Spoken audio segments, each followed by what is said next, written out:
Thank you, Mr. Chair, and thank you, Chair Yellen, for being here. Appreciate it very much. You know, everybody wants the same thing. We want more jobs. We want higher paying jobs. I'm a business owner like Mr. Williams and other folks in this room, and I love talking with other business owners because they grow our economy and create opportunities for our kids. Now, if you're in my district and you're talking to the owners of a paper mill or a convenience store, they say the same thing, that they are spending so much time and so much money to comply with government regulations that they can't afford to grow their businesses and hire more workers.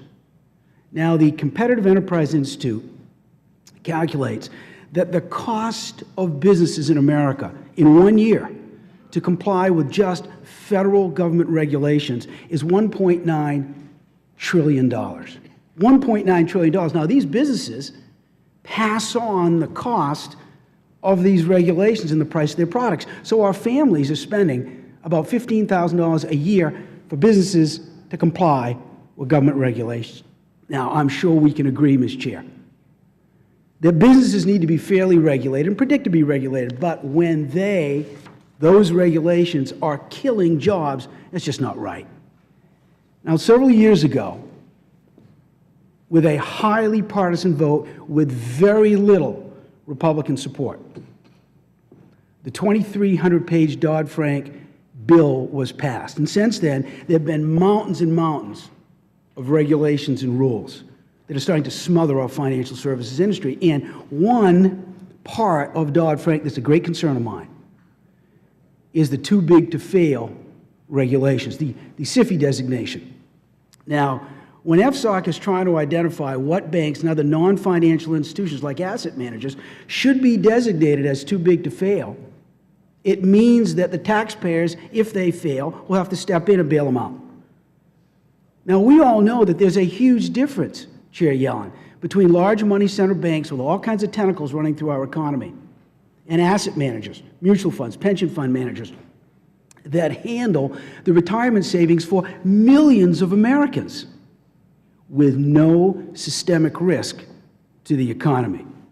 Now, the former director of the nonpartisan Congressional Budget Office calculates that if asset managers have to comply with these too big to fail regulations with no systemic risk imposed to the market, it'll drive up the cost of their operations to the extent where the long-term rates of return that they can generate for millions of Americans in this country who are saving for their retirements will be dinged by about 25%.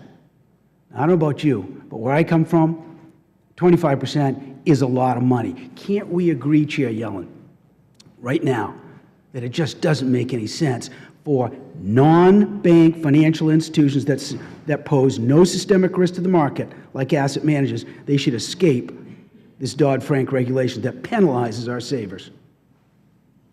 Well, the FSOC is charged with attempting to identify threats to the financial stability of our country, and they issued a public notice indicating what they're going to do is to look at particular activities. Okay, so they're still looking at not firms, but asset management activities that could pose risks. Okay, so well, I appreciate that. So you're still looking at the focus. You're still looking at it. Okay, I'd like to switch gears if I can in my remaining minute.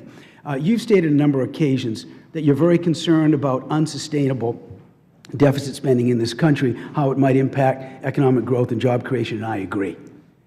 Now, everybody knows that's run a family budget or a small business that you can't spend more than you take in for long periods of time, borrow to make up the difference without getting into trouble. But that's exactly what Congress has done, and that's why we have an $18 trillion national debt. Now, we have some folks that come, Ms. Yellen, before our committee, including Secretary of the Treasury, Mr. Liu, who was here a few weeks ago, said, you know, a $500 billion annual deficit, it's no big deal because it's only 3% of our GDP. I disagree with that, and I bet you do too.